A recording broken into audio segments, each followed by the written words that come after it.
Alright, hey guys, welcome back to another video, and today we have another concept or mechanic video, and I have a lot of these on my channel. And also shout out to the guy who made it. He does do very good concept videos. He goes kind of in depth, kind of talks about how the game itself right now can connect to the concept and how the concept can pretty much fit right into the game. And yeah, he has a lot of stuff. The link to this will be down below. Also, he has all his other stuff linked. I don't know if it's on this post, but you can go on his account. And I'm pretty sure he has a lot. Because I've seen a lot. Like, let's go to this one. And then he usually links all his stuff below. As you can see, all his other concepts of the game. And I think they're very in-depth and very good. And we have covered some of them in the past. So, yeah. Let's get to it. So it's kind of a controversial topic, but it really shouldn't be in terms of gaming. Yes, it's a terrible thing that happened in the world.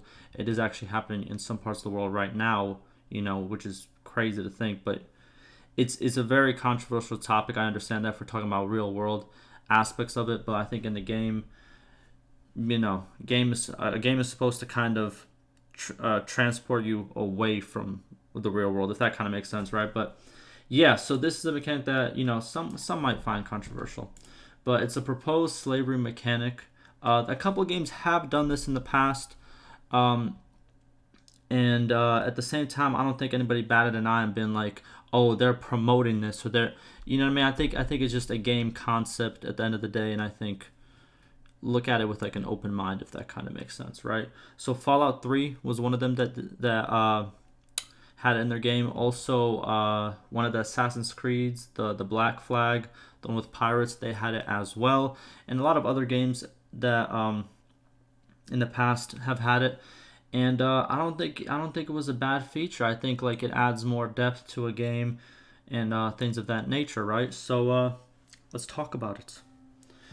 So, proposed slavery mechanic. First of all, I understand this is a sensitive topic. See, like I said before, it could be, you know what I mean? It could be a sensitive topic to some people, and it is what it is, right? Plus, we are in a sensitive time. Yeah, see, and we're in a sensitive time right now where a lot of stuff is being either canceled or not, like, not allowed and stuff of that nature, right? That's just the world we live in, unfortunately, right? So, I do not mean to offend anyone. Okay, I don't think anybody will get offense to it. When I look back on games like the Europa Universalis, I can't say that, series, let's see, they also had it, right? These have included this aspect of history to give a true perspective of the world. It's all in all its ugliness, And I'm pretty sure, if we're being really honest, during this time that Bannerlord was taking place, I think it was a thing, right? If I'm not mistaken, right? In some form or another. I'm pretty sure throughout all history we've had some form or another of slavery, if I'm not mistaken, right? I'm not a historian, I'm not, but there's different versions of slavery. There's different, either it's American slavery or if it's slavery that happened in Europe or in different parts of the world, right? Yeah, I think there's been always slavery. Like, that's just like a thing, right? Unfortunately. Where were we? As I envision, slavery is something that could exist in Calradia, and while it could be something that the player could profit from, they could also fight against it and even eliminate. It would be one of the more moral choices for a player to make. Here's the thing. It's a hot take. Here's the thing. So, while I do agree for the game, it would be a cool concept where, yes, you can make a lot of money from it, right? Because slavery tended to, you use people as like a working force, and you don't really pay them at all or anything, right? And you make a lot of profit from them. That's usually what slavery's been used for, But the concept of fighting against it would be very cool for the game. Would it be historically accurate? Not really, because unfortunately, again, back in the day, people, they thought there was nothing wrong with slavery until obviously, all the stuff that politically happened. I'm not trying to get into all of that on this video, but, at times in our history, people have thought slavery was all right. It's just how it was. So it would be cool for the game, though. Like I said before, a game doesn't have to be completely historically accurate for it to be fun. I think, you can put concepts in and you can tweak how certain features work, because if a game was fully realistic, people wouldn't like it, because the reason people play games most of the time is to get away from the real world. So if you play a game that's like the real world, you might as well go and, play the actual real world. I'm getting too deep. I'm sorry. Let's just keep going. But we haven't even got to it. So I'm gonna stop mumbling. Okay, so I propose a slavery mechanic where parties could raid and trade slaves. I know that this has been proposed by others, and there's even mods which do something similar. So consider this another perspective on how this could work. Okay, so first, raiding villages for slaves. This would take a longer period of time than general raiding. Relations with the village and the lord would take a severe hit. Certain factions, Azerai and Sturgians, would be much faster than others. Wait a minute. Raiding villages. Okay, so they would have a faster time than raider. Okay. Now, working with slaves. Slaves can be deposited in villages for a limited but significant boost to revenue. Okay, yeah. Slaves can be deposited in cities and castles for boosts to construction projects. Yeah, that's historically accurate. There's been, a lot of big monuments in the past that have been built off, the back of slaves, unfortunately, Slaves, once the slaves are deposited in either place, they are spent and disappear from the game. Huh. Depends how long that is, because, there's the, successful slave, people who owned slaves in the past, they had generational slavery, which was, so it depends. It would probably have to be a long time, but then again, maybe not, because like he said, there's an option where you could be more on fight against this. You can obviously free the slaves, right? Next, slaves can also be traded in cities which permit the practice. Yeah, they would have like little auctions and stuff like that. Kind of the same way in the game, you can incorporate it into the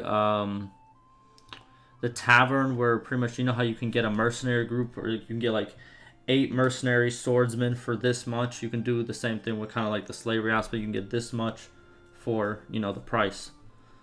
Slavery can be made illegal if certain laws are passed. Yeah, I feel like a town will gain more loyalty and maybe prosperity if you, what's it called? If you disable it or make it illegal, right? Or if you make it legal, you'll gain more production of food, construction, all that stuff will be upgraded as well. Dealing in slaves will give characters a certain personality trait. The trait will make that character take a long-term but not permanent.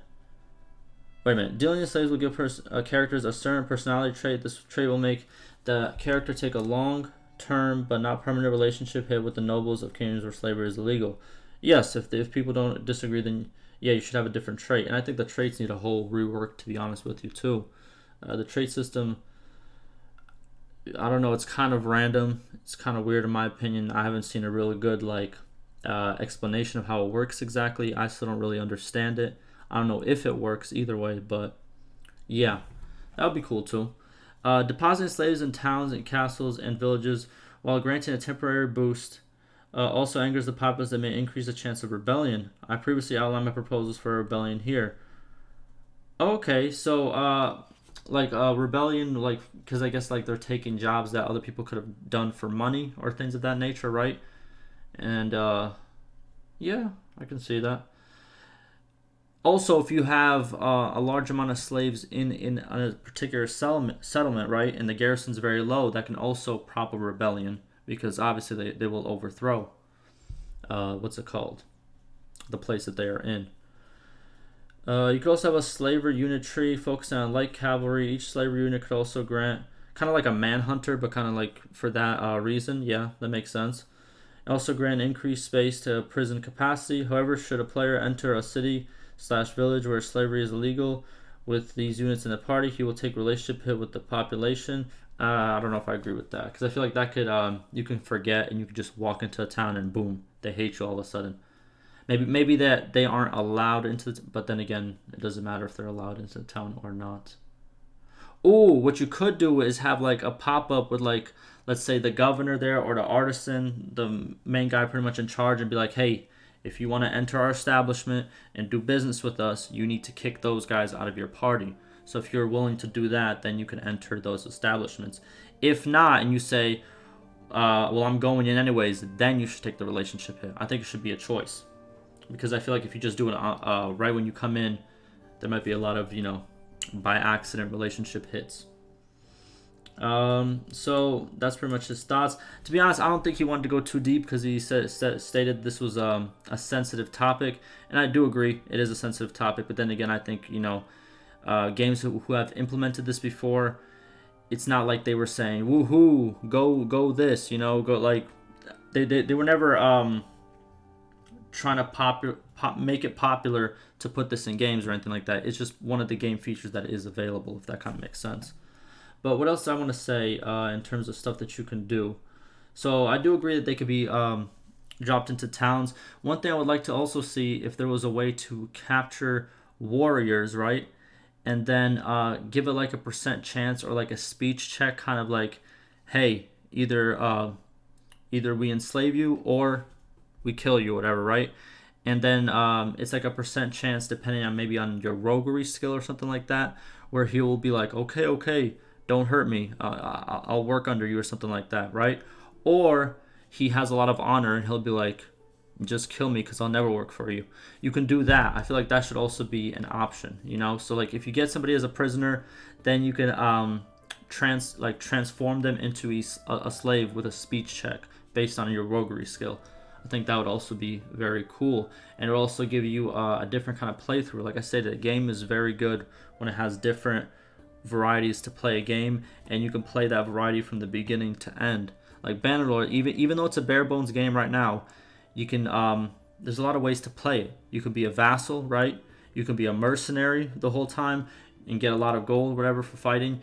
You can have your own kingdom. You can be a trader, and you can build up and then get all the fiefs just by trading. You can be a smither. You can smith a lot of items, get a lot of gold, and then go from there. There's a lot of already a lot of different playthroughs you can do in in Bannerlord. So I think this would add another one, kind of like you're a manhunter slash slaver, right? That would be kind of a playthrough that you can do. So yeah, I agree with it. I do agree that it is a sensitive topic. The likelihood that it will be in this game from the official developers, probably not likely because of just how the world is nowadays with finding a lot of stuff offensive. It's unfortunate, but that's just the world we live in right now. But yeah, it's kind of a shorter topic. Like I said before, I don't think he wanted to go too in depth because he didn't want to rough up any feathers, and I'm pretty sure the comments do agree. See, look, the first one, the fact that these gotta have to come with a disclaimer is sad. It is what it is. It's just a game at that point, right? This guy has some more points. Let's go over these points real quick because it is kind of a short video. So let's see this. So I like the idea, but I like to have some points. The slave revolt. If a village, city, castle has more slaves than guards, yeah, like I said before, if the garrison is a little bit too small and there's more slaves there, then a revolt starts. Yep. And on the law, the better slaves are treated by law, the less likely. Okay, yeah. If you wanna, yeah, one of the laws can be like, hey, 50% chance less that slaves will revolt because you treat them with some respect at least, even though Yeah, I think that would be a good law. Slave fight for entertainment. This needs to be enabled by law. In arena, this is a slave tournament. This event increases some stats from the city, enables troop tier gladiators for slave. Again, yes, in Roman culture, very famous for Roman culture. The gladiator arenas. A lot of times, slaves were thrown in there, prisoners were thrown in there with barely anything, right? Like 3 or 5 of them, and then you would have one sole big gladiator, that's been trained by the Romans for a long, long time. And most gladiators were slaves also. Yeah, this happened a lot. These slave arenas and the gladiator fights against slaves and prisoners. Yeah, I think that should be another thing that should be added. Very cool, very cool. Maybe there could even be some gladiator team you can create. You can buy slaves on the slave market. That's what I'm talking about. That's such a good idea. Like, look, you got the spark of the idea, right? And look at, I'm so happy I read this. This is so smart. You can make a mod. Look, look. Once the mod tools comes out, right? Someone who's good at modding, make this happen. Make this happen. Make the whole thing where you can make a gladiator team. You could buy slaves off the market, make them into gladiators, and then you have to bid on the best gladiators. Then you could pretty much bring your gladiators into the tournaments, and then out of those tournaments you can win, like, I don't know, like, how we have like jewelry and stuff like that of tradable goods. We should also have trophies or something like that, right? Or medals. Add some medals to the game, like, hey, you've done this, or hey, you've done this, and they can be displayed probably in like in like the clan screen, like your clan screen. You're gonna see this clan has won these type of medals. I think that should also be in the game. Oh my god, the ideas are flowing. Let me know what you guys think. The ideas are flowing, though. I'll be honest with you. What else? Some of your gladiators may die permanently. Yeah, and then the ruler of the city can decide the fate. Thumbs up, thumbs down of defeated gladiators. Also a big thing that happened in Roman culture. Sometimes it's by the people. Sometimes it's by the ruler of the city, where they would either choose, like, do we spare him or is it time to die, type of thing, right? You can choose which gladiator you want to send, like I just stated. Yep. Maybe opponent sends someone with spear, so I send someone with a sword and shield, kind of like counter. Yes. Yes. I think this is a great addition to the thread, and I think, yeah, that's it. Look, I'm gonna wrap it up there. Again, I'm gonna link this Reddit thread below. You guys can go check out all his other stuff, show him some support. He does make good content in terms of like concepts and mechanics. So yeah, let me know what you guys think. Any questions, concerns, and like always, stay safe.